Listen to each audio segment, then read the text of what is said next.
성경 통독을 위해서 오늘 우리가 함께 읽을 본문은 출애굽기 10장부터 12장까지 말씀입니다. 출애굽기 7장부터 하나님께서는 이스라엘 백성을 출애굽시키시기 위해서 10가지 재앙을 시작하셨습니다. 오늘 우리가 읽을 출애굽기 10장까지 오면 벌써 8번째 재앙, 메뚜기 재앙이 시작됩니다.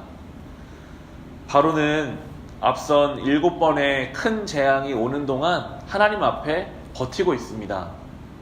하나님의 뜻이 이스라엘 백성을 보내는 것이라면 처음에 순종했으면 큰 어려움이 없었을 텐데 이 바로가 끝까지 하나님 앞에 자기를 꺾지 않고 버팁니다.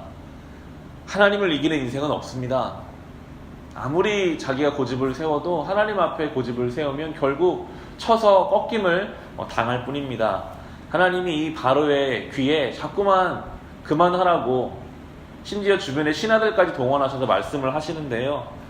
출애굽기 10장 7절을 보시면 바로 왕에게 신하들이 이렇게 말하고 있습니다. 10장 7절에 바로의 신하들이 바로에게 말하였다.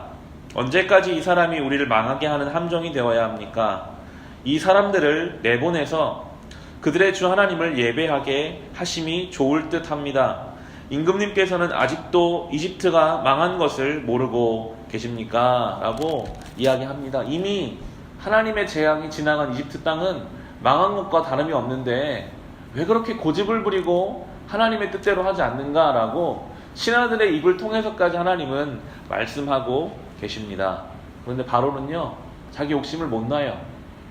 이스라엘 백성을 내보내면 노예들이 다 떠나는 것이기 때문에 하나님의 그 뜻이 분명한데도 자기 욕심 때문에 하나님의 뜻을 따르지 못하고 있습니다.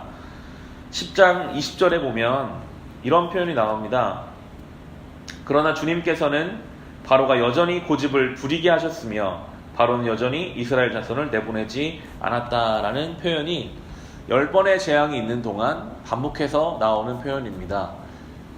오해할 수 있는 여지가 하나님이 바로의 마음을 악하게 만드셨다라고 생각하면 하나님이 주신 자유의지를 침해하는 일이 되어버리고 맙니다. 많은 성경학자들은 이 부분을 해석할 때 하나님이 바로의 마음을 악하게 하신 것이 아니라 악한 바로의 마음을 그냥 그대로 두신 것이라고 해석하고 있습니다. 하나님은 우리의 마음을 언제든지 돌이키기를 원하시는 분이신데 여전히 우리 안에 있는 그 악한 마음을 주님 앞에 돌리지 못할 때 많은 화를 당하게 되는 것입니다. 결국 10번째 재앙, 모든 첫 번째 난 것의 죽음까지 가서야 그때야 이제 바로는 포기하고 이스라엘 백성을 내보내게 됩니다. 처음 하나님이 모세를 광야에서 부르실 때 모세가 믿었을까요?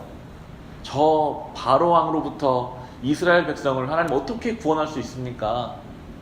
나 같은 이 노인이 한 명 가서 어떻게 그 왕을 설득시켜서 60만이 넘는 장정들을 데리고 나올 수가 있습니까? 그런데 하나님은 그 일을 상상하지 못한 방법으로 이루어 가시더라고요. 모든 처음 난 것의 죽음을 모세가 상상이나 했을까요? 그 정도의 일이 있어야만 바로 왕이 꺾일 것일 텐데 그럴 방법이 사람은 생각할 수 없지만 하나님은 결국 그 일을 이루시는 전능하신 분이시라고 또한 우리에게 보이고 계십니다. 11장 4절부터 보시면 하나님이 이런 방법을 사용하고 계십니다. 11장 4절부터 그래서 모세가 바로에게 말하였다. 주님께서 말씀하셨습니다.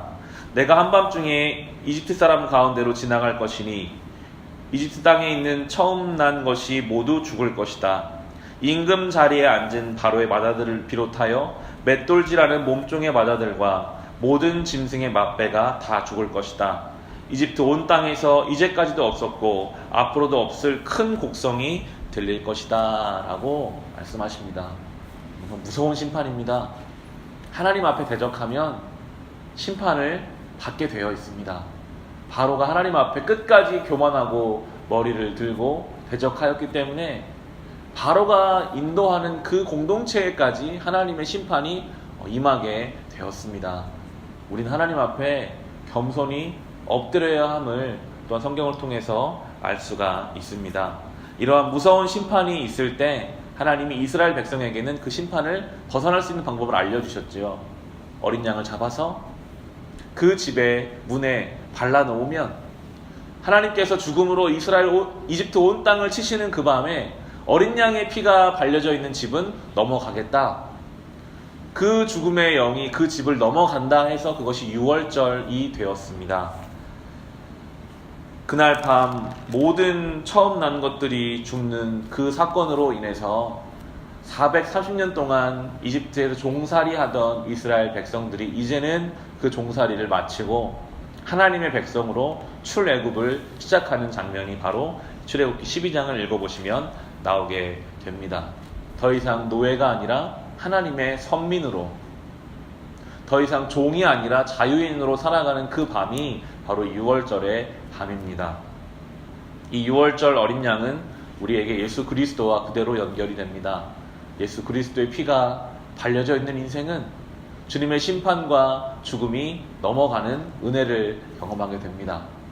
예수 그리스도의 그 유월절 어린 양에 의지하는 인생이 죄의 종이 아니라 하나님의 자녀로, 죄된 인생이 아니라 이제는 복된 주님의 인생으로 살아가게 된다고 우리에게 성경이 가르쳐주고 있습니다. 예배는 그 유월절 어린 양의 삶을 경험하는 자리입니다. 그 유월절이 끝나고 이스라엘 백성은 이제 출애굽길을 떠났습니다. 어제 우리가 거룩하게 주일 예배를 드렸습니다.